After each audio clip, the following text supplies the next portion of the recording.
मुख्यमंत्री नीतीश कुमार सोचे तो यह होंगे कि वे राष्ट्रीय जनता दल के रथ पर सवार होकर इस बार रावण का दहन कर देंगे, लेकिन हो यह उल्टा रहा है।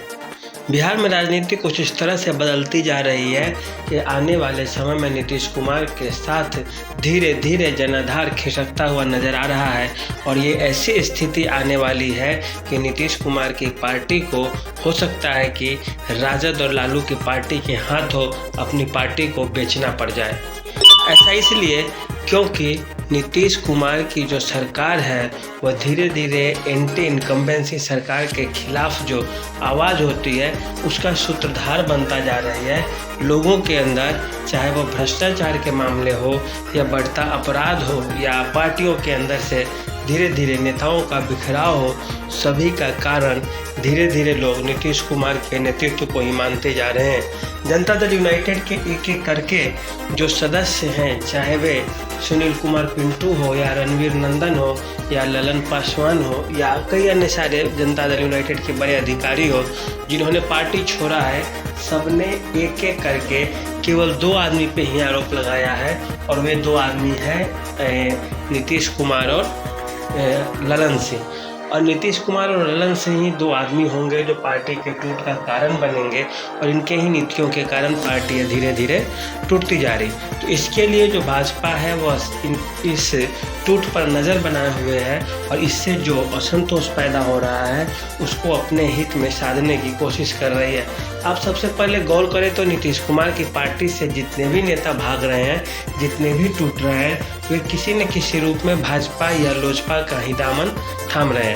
और यह भी कहा जा रहा है कि भारतीय जनता पार्टी के इशारों पर ही नीतीश कुमार की पार्टी को तोड़ा जा रहा है। ऐसा इसलिए क्योंकि इससे पहले आरसीपी सिंह जो नीतीश कुमार के दाहिने हाथ थे वे टूटकर भाजपा का बायां हाथ बन गए हैं।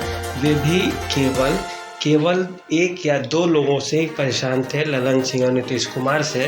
और ऐसी स्थिति में वे पार्टी छोड़कर भाजपा के पास आ गए और भाजपा के पास आने के कारण इनके साथ जो स्थिति अभी बन रही है उसके अनुसार अब ये भाजपा के कद्दावर नेता बनेंगे और कुशवाहा वोटरों के लिए एक अच्छा खासा लोभ का केंद्र भी बनेंगे।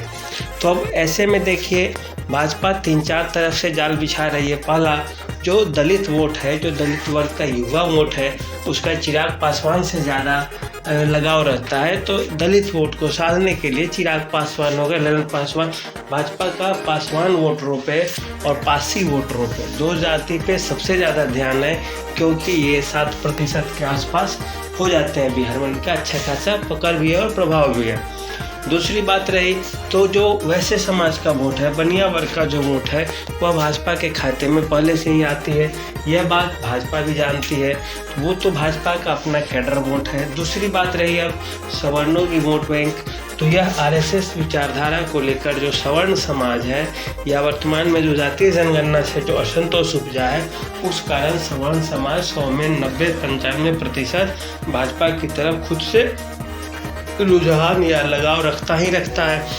इस कारण भाजपा यह चीज़ सोच रही है कि हमारे जो वैश्य समाज का वोट है, बनिया वर्ग का, कोयरी, कलवार, इंद, कुशवाहा, इस जाति का जो वोट बैंक है वो अगर हमें मिल जाए, उसके साथ साथ सवर्ण वोट बैंक अगर मिल जाए और तीसरा दलित वोट बैंक में यदि हम आधा भी हाथ लगा देते हैं तो इसके विजय रथ को रोकने से, चलने से कोई रोक ही नहीं सकता। फिर नीतीश कुमार का राम और लक्ष्मण बनने की बात ही समाप्त हो जाती है।